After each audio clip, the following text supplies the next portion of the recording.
இனிமையான குழந்தைகளே, சுப்ரீம் டீச்சரின் படிப்பு நம்மை நரனிலிருந்து நாராயணனாக மாற்றக்கூடியதாகும்.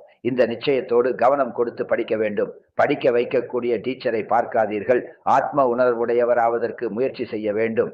உயிருடன் வாழ்ந்து கொண்டே இறந்து வாழ்பவராக ஆகிவிட்டீர்கள் எனில் சரீர உணர்வை விட்டுவிட வேண்டும். புண்ணிய ஆத்மா ஆக வேண்டும். எந்த பாவ கர்மமும் செய்யக்கூடாது. சுயதரிசன சக்கரத்தின் ஸ்மிருதி மூலம் சதா சம்பன்ன ஸ்திதியை அனுபவம் செய்யக்கூடிய பெரும் செல்வந்தர் ஆகுக. யார் சதா சுயதரிசன சக்கரதாரியாக இருக்கிறாரோ அவர் மாயாவின் அநேக வித சக்கரங்களில் இருந்து விடுபட்டிருப்பார். ஒரு சுயதரிசன சக்கரம் அநேக வீண் சங்கல்பங்களை அழித்துவிடும், மாயாவை விரட்டிவிடும். அதற்கு முன்னால் மாயா நிற்க முடியாது.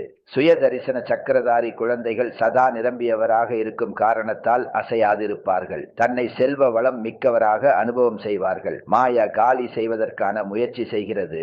ஆனால் அவர்கள் சதா எச்சரிக்கையாக விழிப்புடன் சதா ஒளிரும் ஜோதியாக இருப்பார்கள். எனவே மாயா அவர்களை எதுவும் செய்ய இயலாது. யாரிடம் கவனம் என்ற காவலாளி விழிப்புடன் இருக்கிறாரோ அவர் தாம் சதா பாதுகாப்பாக இருப்பார். உங்கள் வார்த்தை அந்த மாதிரி சக்திசாலியாக இருக்க வேண்டும். அதில் சுப மற்றும் சிரேஷ்ட பாவனை நிறைந்திருக்க வேண்டும். இப்போது ஈடுபாடெனும் அக்னியை மூட்டி யோகத்தை ஜூவாலா ரூபமாக்குங்கள். சக்திசாலி நினைவுக்காக உண்மையான உளப்பூர்வ அன்பு வேண்டும். உண்மையான உள்ளம் கொண்டவர்கள் வினாடியில் பிந்து ஆகி பிந்து ரூப பாபாவை நினைவு செய்ய முடியும். உண்மையான உள்ளத்தினர் உண்மையான பிரபுவை திருப்திப்படுத்தும் காரணத்தால் பாபாவின் விசேஷ ஆசீர்வாதங்களை பெறுகிறார்கள். இதன் மூலம் சகஜமாகவே ஒரு சங்கல்பத்தில் நிலைத்திருந்து ஜுவாலா ரூபத்தின் நினைவை அனுபவம் செய்ய முடியும்.